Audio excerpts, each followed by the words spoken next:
Ladies and gentlemen, welcome back to Gaming with me, Tony Mo, and welcome back to another episode of Loadouts Live. Today we're going to be taking a look at my Flatline-focused loadout, the Flatline's Fury. This is sort of like it's like an old-school throwback gunslinger type loadout would be the best way to describe it, but I'm sort of blending it with some future tech elements. So we've got like the Hollow Pilot. We're going to go with the Firestar, sort of, you know, an old-school like thrown weapon thing. Of course, we have the Flatline, you know, traditional AK-style weaponry with the wonderful bullpup design. We got the Mozambique, so sort of like we're pulling out a sawed-off shotgun. It's like a blend of everything cyberpunk and post-apocalyptic that I love. So kind of like Mad Max meets Blade Runner, thrown into one big, wonderful, just jumbled mess of madness.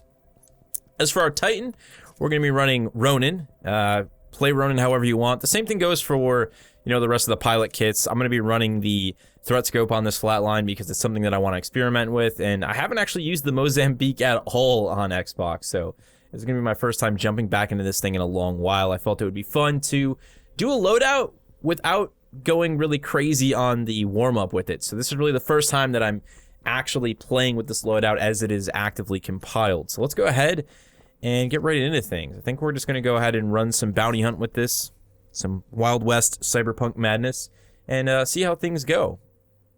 It's going to be interesting. I already know that the Flatline is really potent since the update, since the patch, which was one of the reasons I wanted to highlight it. I'm going to be going back over the next couple weeks as we push towards live fire. Hopefully.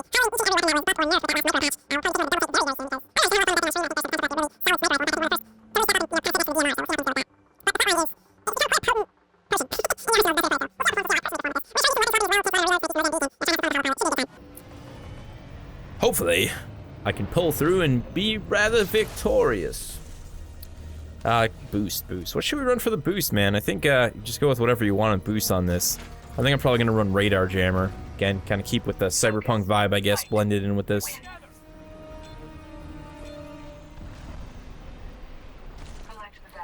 It's always weird not having stim at the start of this map specifically, because this is one of the best big open runs here, but we'll do what we can to build that momentum to get across this first wall here.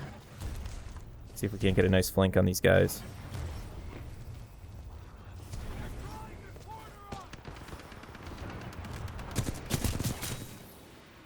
First strike. You can see we still have a lot of the high recoil we got to deal with on this thing when we start talking about range engagements, but honestly, if you're close enough, I mean, it has that sweet spot now. It's the best way to really look at it. And that sweet spot is where it's incredibly effective.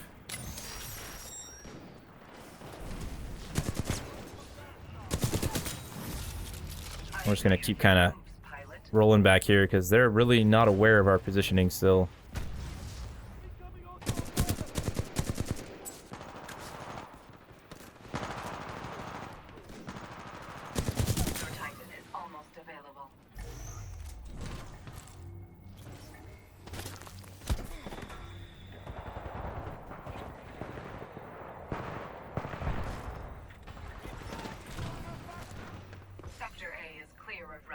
Okay, I can hear him on the roof again.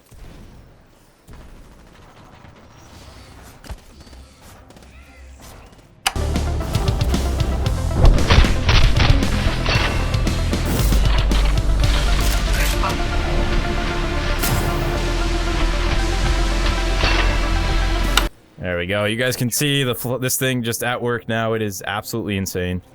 I honestly don't... I'm a little concerned as to where this thing's gonna end up sitting, you know, in terms of placement, just how powerful it's gonna end up being, but I guess we'll see long term how it plays out. It's not like there aren't other weapons that can kill as quickly as this thing, you know, ult, the car can all be really effective in those types of environments, but the overall damage output of this thing just seems ballistic now.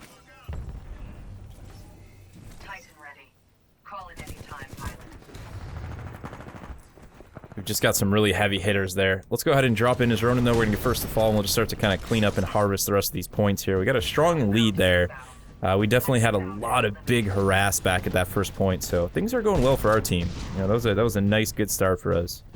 We're going to be able to hopefully get this bounty with ease.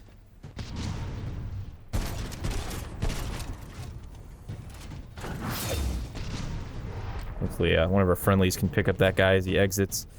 let's go after Razor here. Looks like we got a Ronin. This is a big chance for them to really turn the tides here if they can land this. We'll have to find out if they make it.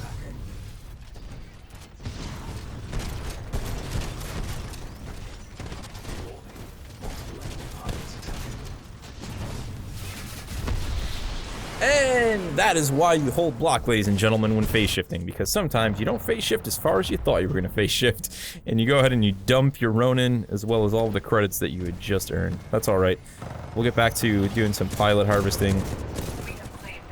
So in case you guys are curious about what actually happened with the pilot sentries, which I could talk a little bit about that while we're doing this. It was more so a health reduction, so it's going to be easier to eliminate them with your gun now, so you're going to be able to shoot back and take these things out. We did not see a damage reduction or a lock-on speed reduction. It seems to be just as potent in those regards as it was previously, so keep that in mind when engaging those things. Your best bet is still to get a flank and hit from behind, but if you can get a solid hit on them from the front, you're going to be able to hopefully do enough damage to just clean them up. That's actually one position that the L-Star is really effective at. ADSing with this thing is really... That's probably one of the big things with the aim assist in this game. Is, you know, like the R2 and the Hemlock, you know, these are weapons that benefit massively from aim assist. And the ability for a player to just ADS at close to medium range and just really get the spray down. So this thing's starting to feel like the R2 in that respect. You know, albeit seemingly with a lot more damage, but you have to remember that this thing at distance just, it really can't hold up with the other weapons. It just doesn't have that extended accuracy. For situational awareness, and the other team having a lack of it will also lead to a lot of kills regardless of what you're using, so they need to wake up a little bit over there. Let's see if we can't get some farming on this point. I'm really liking the threat scope with this actually, just because I feel like it gives you a much clearer view of the recoil. You know, and obviously burst firing this thing when you start talking about longer range engagements or going for tap fires is gonna, you know, really stretch its usability at long range. It does seem to have sort of a maximum range though, where it's just no longer effective, so that's something you're gonna have to find. If you already use the Flatline, it hasn't really changed, it's pretty much the same. You might be able to get away with a few more long range engagements here and there just because of the damage output, but overall, you're probably gonna be looking at exactly where you were previously before the damage buff.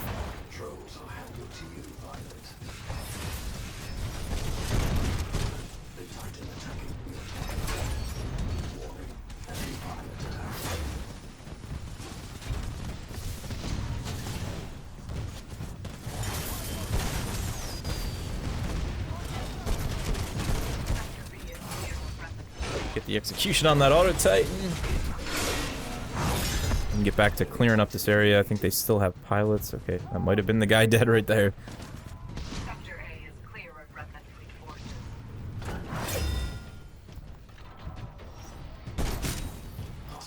Nice, nice. Alright, let's get the cast turn on in this. I talked a lot about this on stream recently, but I'm really hoping that Respawn will eventually go ahead and implement some sort of a mercy ruling for bounty hunt. I think even for attrition, you know, these are modes that the win ratio, like the point ratio, can just get way too high. We are winning this battle. And I just don't think it's fair, you know, to like make the enemy team suffer as much as they have to like complete a whole match of bounty hunt sometimes. It's not really fun for anyone, so if there was one thing I would petition Respawn to do more than anything, it would be consider some sort of a mercy ruling for these game modes, because it's just brutal right now.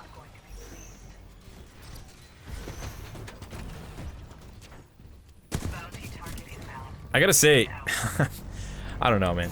The Spitfire's in a pretty good place too, so I shouldn't talk like the Flatline was the only weapon that got a really reasonable buff.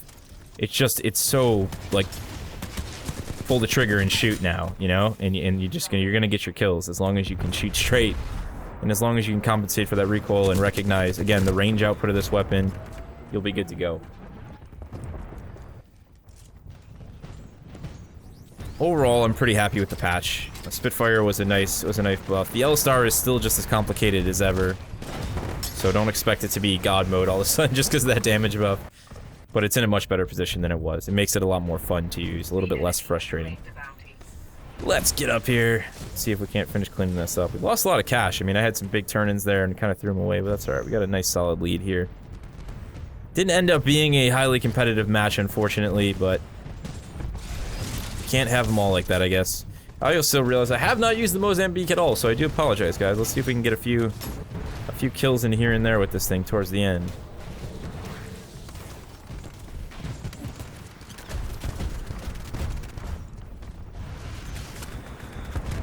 Ooh, man, nice.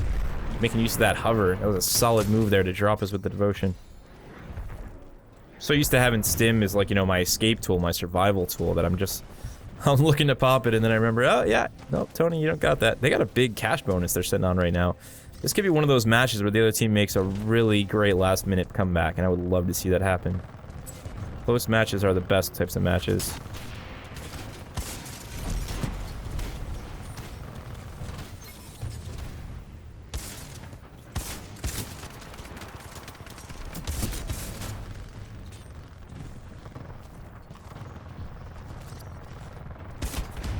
Oh, really thought we were gonna get the headshot. We just popped over his dome on that one. Just missed it. This is a fun weapon to shoot, the Mozambique. I actually spent quite a bit of time with it on PC when I first picked up Titanfall.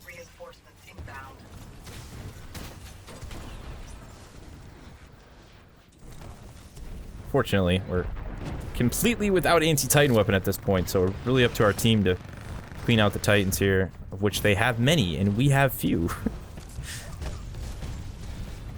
Definitely a rough position for us, but we've already got such a big lead. I'm gonna make my way over here and hopefully do a bit of cleanup and get us those final points we need to get the cash in.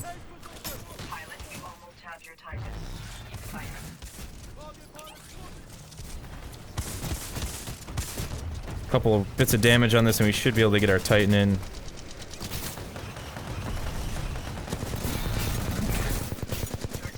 There we go. Let's drop Ronin, get the cleanup, get the cash we need, and let's take this thing to victory, man. They're sitting on some serious dough. I'm waiting to see if they cash it in after this round. Because if they can hold us for one more wave, they could potentially harvest enough if they made a big enough push. But their performance so far is saying that that's not going to happen. I'd welcome it, though. I'd welcome the challenge, without a doubt. After all, we are playing as Ronin. We're playing a sort of cyberpunk, western, gunslinging, AK-wielding madman of sorts. There's gotta be honor in there somewhere, right? Someone who at least appreciates a good challenge.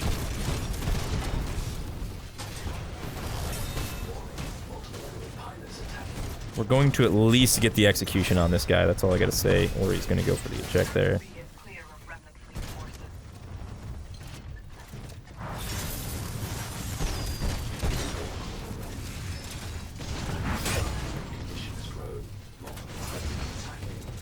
That's it, guys. We gotta bail.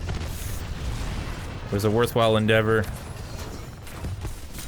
Oh, right from the top there. That was like, you just feel like that hurt a little bit more.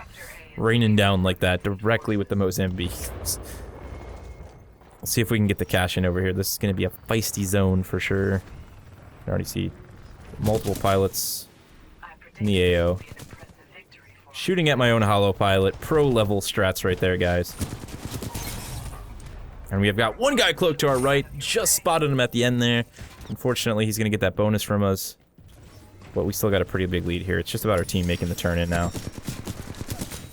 If you can... You get that first couple bursts, right? And then you can go into tap fire, and you can usually get the range on that. That's probably max range right there where we're engaging right now, where we're maybe just beyond it. Something to consider for you guys who are thinking about snagging up the Flatline and playing with it today.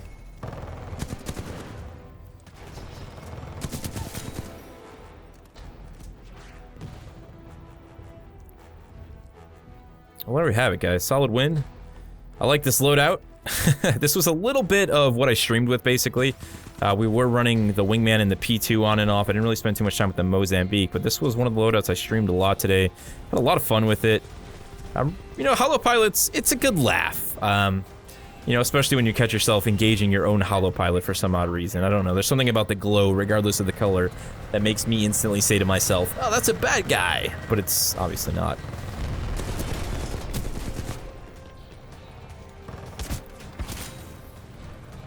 There we go. Get a little bit of gunslinging at the end there. We definitely had their team on the run with pilot kills, unfortunately. Give the Flatline a try, guys. I also recommend the L-Star strongly. Those are two weapons that have really been brought up into the meta. You know, the L-Star is still an L-Star. It's an LMG, but if you're somebody who plays a little bit more stationary, who doesn't really feel the need to go full-on crazy high mobility, it is stupid fun. I recommend both the Flatline and the L-Star. Obviously, R97 coming into the mix. You know, make it a day with the patch to really try out some different weapons, guys. Whether they were ones that were brought into the recent damage buff, or whether they're just weapons you haven't given it a go. You make this the day where you experiment a little bit, have a little bit of fun, run some pistol-only matches. You know, make it like a, I don't know, something Tuesday. Somebody can come up with a bit of alliteration there. I'm going to head on back, guys, work on that new closer, and I will see you in the next one.